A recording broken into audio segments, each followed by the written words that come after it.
بسم اللہ الرحمن الرحیم. ناظرین السلام علیکم. میں آج آپ کو ایک ایسی شخصیت کے ساتھ ملاقات کروانا چاہ رہا ہوں جو ہمارے تحصیل بیرا کی شہر میانی کی شخصیت ایسی ہے جو 20 سال قبل اسلام آباد میں آئے اور انہوں نے اتنی محنت اور جدوجہد کی کہ آج ماشاءاللہ اگر ان کو ٹاپ 10 پراپرٹی ڈیلروں میں گنوں تو ان کا ایک نام آتا ہے. تو ایسی ہی شخصیت بڑی ہی میں کہتا ہوں کہ یہ بڑی ہی قابل ہمارے علاقے کے لیے قابل فخر کی بات ہے. تو میں آپ کا ان کا تعارف آپ کے ساتھ کرواؤں گا کہ میرے ساتھ اس ٹائم محمد عمران صاحب موجود ہیں. السلام علیکم. وعلیکم السلام. تو میں آج آپ ان کا جو تجربہ ہے پراپرٹی ڈیلر میں وہ تھوڑا سا آپ کے لیے شیئر کرنا چاہ رہا ہوں. تو میں یہ آپ ہمارے ناظرین کو یہ بتائیں ہمارے جو پراپرٹی کے حوالے سے جو معاملات ہیں یا اس کے حوالے سے جو آپ اس لیول پر آج کھڑے ہیں اس کے بارے میں آپ تھوڑا سا ہمیں بتائیں. بہت شکریہ شیخ صاحب. سب سے پہلے جی میں آپ کا شکریہ ادا کرتا ہوں آپ تشریف لائے میرے پاس. اس کے لیے بہت ساری چیزیں ہوتی ہیں. اگر آپ ایک بزنس مین بنتے ہیں یا کامیاب بزنس مین بنتے ہیں تو اس کے لیے بہت ساری چیزیں ہوتی ہیں جس میں سیر فہرست یہ ہے کہ پیرنٹس کی دعائیں ہونا ضروری ہے. محنت ہر انسان کرتا ہے تو لیکن پیرنٹس کی دعائیں ساتھ ہو, نیت ٹھیک ہو تو اللہ تعالیٰ اس میں آسانی پیدا کرتا ہے اور آپ اپنی منزل کی طرف چلتے ہیں. تو ایک کامیابی کا راز میں بتاتا ہوں کہ انسان جو ہے اس کے کچھ ٹارگٹس ہوتے ہیں. جو کامیاب بزنس مین بننا چاہتا ہے, کامیاب انسان بننا چاہتا ہے, فیلڈ جیسی بھی ہو, میں ریئل اسٹیٹ کنسلٹنٹ ہوں یا بلڈر ہوں, یہ میری فیلڈ ہے. کسی بھی فیلڈ میں اگر آپ نے کامیاب ہونا ہے تو آپ کے کچھ ٹارگٹس ہونے چاہیے. جو انسان کے ٹارگٹس ہوتے ہیں ان کو اچیو کرنے کے لیے, ان کو گول کرنے کے لیے وہ تگ و دو کرتا ہے, محنت کرتا ہے تو اللہ تعالیٰ کامیابی ضرور دیتا ہے. اللہ تعالیٰ محنت کرنے والے انسان کو کبھی بھی مایوس نہیں کرتا. لیکن آپ کے کچھ ٹارگٹس ہونے چاہیے, پیرنٹس کی دعائیں ہونی چاہیے. کوئی بھی بزنس ہوتا ہے اس کے ٹولز ہوتے ہیں. آپ ان ٹولز کو اپنائیں گے تو ہمیشہ انشاءاللہ تعالیٰ اللہ تعالیٰ کامیابی بھی دیتا ہے اور انسان کامیاب ہوتا ہے. اچھی ڈریسنگ, اچھا اخلاق اور اچھے ٹارگٹس ہوں گے, نیت اچھی ہوگی, پیرنٹس کی دعائیں ہوں گی اور آپ سیریس ہوں گے بزنس میں تو انشاءاللہ تعالیٰ کا یہی ایک چیزیں ہیں, پوائنٹس ہیں جس نے اللہ تعالیٰ نے, جس کی وجہ سے اللہ تعالیٰ نے ہمیں کامیاب کیا اور الحمدللہ میں سمجھتا ہوں کہ میں آج ایک کامیاب بزنس مین ہوں. اچھا, اس کے ساتھ میں اگلا سوال یہ کروں گا کہ آپ کو تقریباً یہاں 20 سال ہو گئے ہیں تو یہ بالکل ظاہری سی بات ہے, آج ہم دیکھیں تو آپ ماشاءاللہ بڑے اچھے ایک بزنس مین ہیں. تو 20 سالوں کی جو جدوجہد ہے, جو پیچھے آپ کی مشکلات آئی ہیں آپ کو, وہ ان سے آپ نے کیا سیکھا ہے؟ دیکھیے, کوئی بھی انسان جو ہوتا ہے, میں یہ سمجھتا ہوں کہ گراس روٹر جو ہوتا ہے وہی ایک بہترین بزنس مین بنتا ہے اور اس کو ان چیزوں کا اتراؤ چڑھاؤ کا پتہ ہوتا ہے, اس نے فیس کیا ہوتا ہے. جو بائی برتھ کامیابی کی سیڑھیاں چڑھتے ہیں اور وہ ان کے چانسز یہ بھی ہوتے ہیں کہ وہ ناکام ہوتے ہیں, اس کی وجہ یہ ہوتی ہے کہ انہوں نے اتنی اسٹرگل نہیں کی ہوتی. تو آپ جب اسٹرگل میں ہوتے ہیں اور اس ٹرائی میں ہوتے ہیں کہ آپ نے کچھ بننا ہے تو اس میں مشکلات ڈیفینیٹ ہر انسان کو ہوتی ہیں, ہر بزنس میں ہوتی ہیں. آپ کو کافی زیادہ پرابلمس ہوتے ہیں. میں اگر آپ کو یہاں پہ بتاؤں, اور میں بڑے فخر سے بتاتا ہوں کہ جب میں آیا تھا نہ میرے پاس اکاموڈیشن تھی, نہ میرے پاس کچھ پیسہ تھا. لوگ یہ کہتے تھے کہ آپ کے پاس انویسٹمنٹ نہیں ہے یا پیسہ نہیں ہے تو آپ کامیاب نہیں ہو سکتے. تو الحمدللہ میں نے آج یہ ثابت کیا کہ بغیر انویسٹمنٹ کے بھی, بغیر کسی پیسے کے, بغیر سپورٹ کے آج اللہ تعالیٰ نے کامیاب کیا ہے. اس کی وجہ یہ ہے کہ ہارڈ ورکر انسان کو ہونا چاہیے. اس میں مشکلات بہت آتے ہیں, یہ نہیں کوئی کہہ سکتا کہ مجھے کوئی مشکلات نہیں آئی. ہر بزنس میں, ہر ایک اسٹرگل کرنے میں آپ کو شروعات میں مشکلات ہوتی ہیں تو اس کو فیس کرنا ہوتا ہے اور فیس کرنا بھی چاہیے، اور ان کو بڑے خوش اسلیپی کے ساتھ اس کو اگر آپ حل کرتے ہیں تو میرے خیال میں سب سے بڑی ایک اور چیز ہے کہ اس میں ٹھہراؤ ہونا چاہیے. یہ نہیں ہے کہ اگر آج بزنس نہیں چلا یا کہ تھوڑی سی مشکلات ہوئی ہیں تو آپ اسکپ کر کے کسی اور میں چلے جائیں. یہ ایک انسان کی ناکامی ہوتی ہے. کامیابی کے لیے آپ برے اور اچھے ٹائم میں آپ اپنی فیلڈ کو پکا مضبوطی کے ساتھ تھامے رکھیں گے تو ان شاء اللہ تعالیٰ یہی آپ کی انویسٹمنٹ ہوتی ہے کہ آپ اس میں کتنا ٹائم دے رہے ہیں، اس کو یہ انویسٹ کر رہے ہیں، اور ان شاء اللہ تعالیٰ اس کا ملٹی پلائی آپ کو لازمی ملتا ہے. ظاہری سی بات ہے کہ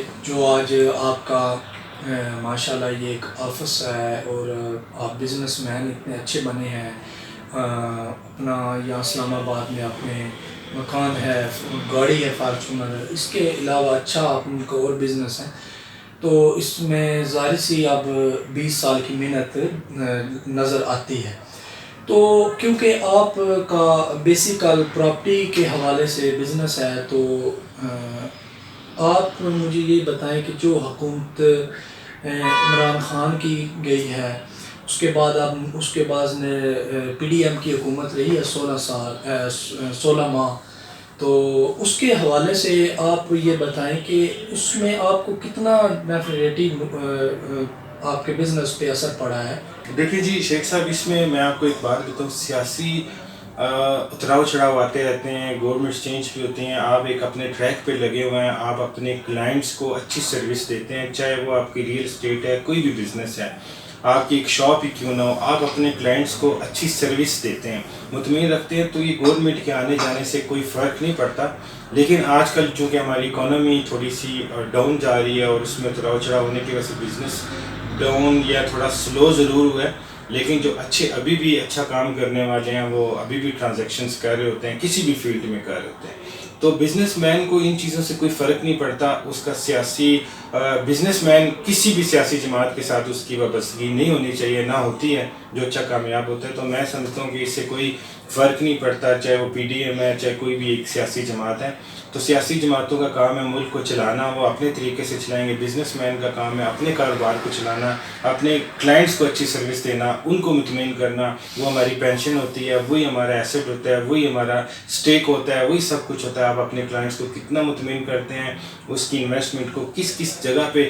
سب سے بڑا ہمارا مقصد یہ ہوتا ہے کہ ہم اپنے کلائنٹس کی انویسٹمنٹ کو سیکیور بنائیں، اور اگر اس کی کلائنٹ کی ہمارے جو بھی ہمارا کلائنٹ ہے، دوست ہے، رشتہ دار، اگر ہم اس کی انویسٹمنٹ کو اچھی جگہ انویسٹ کرتے ہیں، سیکیور کرتے ہیں، تو ڈیفینیٹ وہ ایک سرکل بنتا ہے، وہی آپ کی کامیابی میں ایک بڑا رول ادا کرتا ہے. تو سیاسی جماعتیں آتی جاتی رہتی ہیں، ہمیں اس سے کوئی فرق نہیں پڑتا. ٹھیک ہو گیا. تو ہمیں یہ بتائیں کہ یہ جو کیونکہ اسلام آباد کا جو ایریا ہے، کیونکہ یہ کوسٹلی مہنگا بھی ہے اس کی جو پراپرٹی کے حوالے سے، تو یہاں جو انویسٹمنٹ ہے وہ کیا لوکل کرتے ہیں، یا کیونکہ ہمارے سننے میں آیا اوورسیز جو پاکستانی ہیں ان کی زیادہ انویسٹ ہوتی ہے، تو اب مزید سننے میں یہ بھی آ رہا ہے کہ ابھی وہ یہاں انویسٹ بہت کم کر رہے ہیں. اس کی کیا وجہ ہے؟ نہیں، اس میں انویسٹمنٹ واقعی اوورسیز بہت زیادہ انہوں نے اپنے آپ کو پاکستان میں پیسہ بھیجنے سے روک دیا.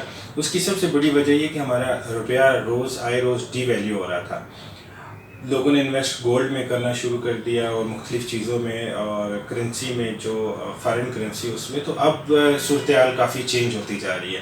اب وہی پیسہ گولڈ سے بھی نکل کے ریئل اسٹیٹ میں یا دوسری انڈسٹریز میں آئے گا، اور فارن کرنسی بھی آپ نے ابھی دیکھی. ہمارا پیسہ الحمدللہ پاکستانی روپیہ جس تیزی کے ساتھ نیچے گر رہا تھا، گریجولی اب وہ اسٹیپ بائی اسٹیپ اپنی بہتری کی طرف جا رہا ہے، مضبوط ہوتا جا رہا ہے. تو یہ ایک اتراؤ چڑھاؤ آتا رہتا ہے. اوورسیز نے اس لیے انویسٹمنٹ کم کر دی تھی کہ وہ ان کی یہ سوچ تھی کہ اگر ہم ڈالرز یا یورو یا کوئی بھی فارن کرنسی ہی اپنے پاس رکھتے ہیں اور کہیں انویسٹ نہیں کرتے تو ہماری ملٹی پلائی ہوئی ہے. لیکن یہ ان کی بہت کم ٹائم کے لیے تھی اور یہ غلط سوچ ثابت ہو رہی ہے. اب اسی طریقے سے ہمارا پیسہ الحمدللہ وہ اپنی گریجولی بہتری کی طرف جا رہا ہے. تو پاکستان میں اس وقت ریئل اسٹیٹ بلکہ ورٹیکلس میں اب لوگ کافی رجحان ہو رہے ہیں، اور ہمارے پاس بہت سارے اوورسیز کلائنٹس اپروچ بھی کر رہے ہیں، کالس بھی کرتے ہیں، اور انویسٹمنٹ اپرچونیٹیز بھی پوچھتے ہیں، اور ہم ان کو بڑا اچھا طریقے سے گائیڈ بھی کرتے ہیں. اور ان شاء اللہ تعالیٰ آج کا یہ جو انویسٹمنٹ ہے بہت جلدی ان کی ملٹی پلائی بھی ہو جائے گی. پاکستان کافی بہتری کی طرف مزید اب جا رہا ہے. ٹھیک ہو گیا. تو میں اب اس گفتگو کو تھوڑا سا سمیٹتے ہوئے آؤں تو میں یہ پوچھنا چاہوں گا کہ پراپرٹی میں تو آپ نے کافی 20 سال لگائے اور اس میں کافی آپ کا تجربہ ہے، تو آپ نے ایک نیا بزنس سٹارٹ کیا ہے مارکی کے حوالے سے، تو یہ کیسے خیال آیا کہ آپ وہ کام کریں؟ کیا اس میں آپ کوئی تجربہ رکھتے تھے؟ دیکھیں جی، میں جب ریئل اسٹیٹ کا کام شروع کیا تھا تو اس کا بھی تجربہ نہیں تھا. کوئی بھی آپ بزنس کرتے ہیں اس کا شوق ہونا چاہیے. تو مجھے فوڈ کا بڑا شوق تھا. میری ایک سوچ تھی، میں اکثر کہیں جاتا تھا تو مجھے یہ فیل ہوتا تھا کہ فوڈ کوالٹی، میں بڑا چوزی تھا تو فوڈ کوالٹی کے اوپر. تو پھر میں نے یہ ریسٹورنٹ کا سوچا، لیکن ریسٹورنٹ تھوڑا سا مشکل کام تھا. تو ایک اپرچونٹی مجھے اچھی لگی، کیونکہ اکثر شادیوں میں جاتے ہیں اور بیمار ہو کے واپس آتے تھے کہ کھانے کی کوالٹی اچھی نہیں ہوتی تھی، سروس اچھی نہیں ہوتی تھی. تو ایک شوق تھا اور ایک میرا یہ بھی ایک تھا کہ میں کچھ لوگوں کے لیے کروں، ایسا بزنس کروں کہ سیکیور انوائرمنٹ بھی ہو، اچھا انوائرمنٹ بھی ہو اور فوڈ کوالٹی بھی ہو. تو ایک مارکیٹ کا بڑا اچھا بزنس، ایک اپرچونٹی ملی. تو الحمدللہ ابھی مجھے اتنا زیادہ ٹائم نہیں ہوا، لیکن اللہ کا شکر ہے، میں اس کو جو ایونیو کے نام سے E11 جو اسلام آباد کا دل ہے، وہاں پہ ایک مارکی ہم نے اسٹارٹ کی، جو میرے خیال میں بہت بھی قلیل ٹائم میں برانڈ کی طرف جا رہی ہے. انشاءاللہ تعالیٰ آپ دیکھیں گے ایک برانڈ ہوگا دا ایونیو. لوگ اس کو ابھی سے، اگر آپ ہمارے پیج کے اوپر جاتے ہیں، انسٹاگرام پہ جاتے ہیں، یوٹیوب پہ جاتے ہیں، فیس بک ایونیو کھولتے ہیں، تو آپ کو اس میں ہمارے جو کلائنٹس آتے ہیں، جو وزٹ کرتے ہیں، اسپیشلی جو اپنا ایونٹ کرتے ہیں، کوپریٹ ایونٹ کرتے ہیں، شادی کا ایونٹ کرتے ہیں، تو وہ کمنٹس میں ہمارا فوڈ ٹیسٹ کے اوپر بہت زیادہ اچھے اچھے کمنٹس دیتے ہیں. یہ میرا فخر ہے، میری یہ خوشی ہوتی ہے کہ میرا جو کلائنٹ ہے جس کو میں سروس دے رہا ہوں تو وہ مطمئن ہے. یہ ہمارا خواب بھی تھا، یہی خواہش بھی تھی اور یہ میرا مقصد بھی تھا. الحمدللہ آپ کہہ رہے ہیں کہ مارکی میں آنے کا مقصد بھی یہ تھا کہ لوگ مطمئن ہوں اور ان کو اچھا انوائرمنٹ ملے اور اچھا فوڈ ملے. باقی ایکسپیرینس آ جاتا ہے. اس سے پہلے جو میرا پارٹنرز جو میرے ساتھ ٹیم بنی ہے، وہ کافی ایکسپرٹ ٹیم بنی ہے، ایک ادارہ بنا ہے، اور انشاءاللہ اس ادارے کو لے کے آگے ہم چلیں. بہت شکریہ، مجھے آپ نے اپنے قیمتی ٹائم میں سے یہ ٹائم دیا، تو میں آپ کا دوبارہ شکریہ ادا کروں گا. تو جی ناظرین، ایونیو مارکی E11 میں آپ بھی لازمی وزٹ کریے گا، وہاں جائیے گا، وزٹ کریں، وہاں فوڈ کو دیکھیں، ذائقہ لیں اور بتائیے گا، اپنے کمنٹس لازمی بتائیے گا. تو اسی ویڈیو کے اختتام پر میں لازمی کہوں گا کہ اپنا ویو، اپنا کمنٹس لازمی بتایا کریں کہ ہمارے جو یہ ایسے ولاگ یا انٹرویو ہوتے ہیں وہ آپ کو کیسے لگتے ہیں اور ان میں آپ کو کون سی معلومات نئی ملنے کو ملی ہے. تو انشاءاللہ نیکسٹ ویڈیو میں اسی طرح نئے ولاگ اور نئے انداز کے ساتھ اور نئے ہی انٹرویو کے ساتھ آپ کے سامنے پیش ہوں گے. آپ کے لیے اجازت. السلام علیکم.